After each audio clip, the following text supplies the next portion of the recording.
Assalamualaikum warahmatullahi wabarakatuh.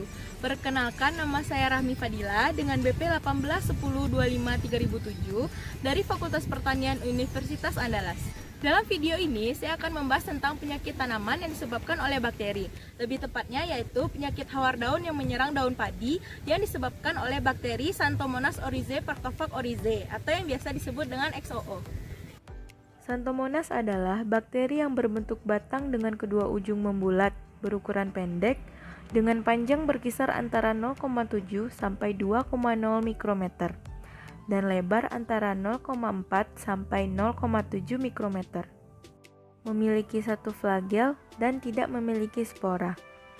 Ciri khas genus Xanthomonas adalah koloninya yang berlendir dan menghasilkan pigmen berwarna kuning yang merupakan pigmen xanthomonadin.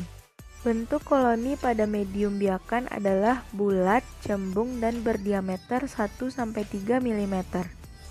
Bakteri Xanthomonas oryzae Partophage oryzae dapat menginfeksi tanaman padi pada semua fase pertumbuhan, mulai dari persemaian sampai menjelang panen.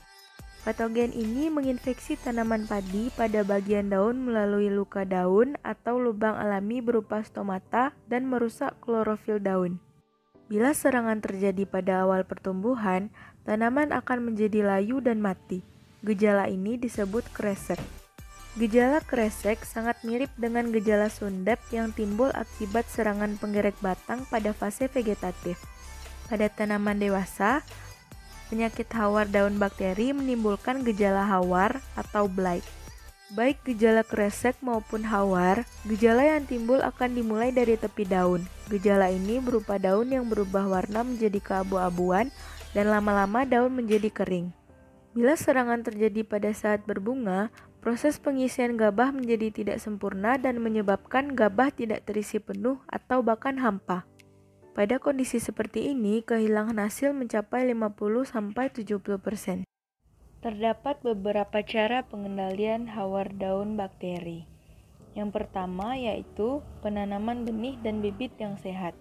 Mengingat patogen penyakit hawar daun dapat tertular melalui benih, maka sangat dianjurkan pertanaman yang terinfeksi penyakit hawar daun tidak digunakan sebagai benih. Bibit yang sudah terinfeksi atau bergejala penyakit hawar daun sebaiknya tidak ditanam. Yang kedua, melalui cara tanam. Untuk memberikan kondisi lingkungan yang kurang mendukung terhadap perkembangan hawar daun, sangat dianjurkan tanam dengan sistem legowo dan menggunakan sistem pengairan secara berselang. Sistem tersebut akan mengurangi kelembaban di sekitar kanopi pertanaman. Yang ketiga, pemupukan. Pupuk nitrogen berkorelasi positif dengan keparahan penyakit hawar daun. Artinya, pertanaman yang dipupuk nitrogen dengan dosis tinggi menyebabkan tanaman menjadi lebih rentan dan keparahan penyakit lebih tinggi. Sebaliknya, dengan pupuk kalium menyebabkan tanaman menjadi lebih tahan terhadap penyakit hawar daun bakteri.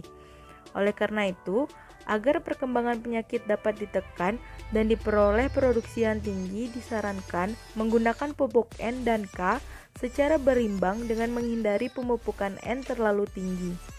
Yang keempat yaitu dengan sanitasi lingkungan. Mengingat patogen dapat bertahan pada inang alternatif dan sisa-sisa tanaman, maka sanitasi lingkungan sawah dengan menjaga kebersihan sawah dari gulma yang mungkin menjadi inang alternatif dan membersihkan sisa-sisa tanaman yang terinfeksi merupakan usaha yang sangat dianjurkan. Yang terakhir yaitu pencegahan. Untuk daerah endemik penyakit hawar daun, disarankan menanam varietas padi yang memiliki ketahanan terhadap penyakit hawar daun.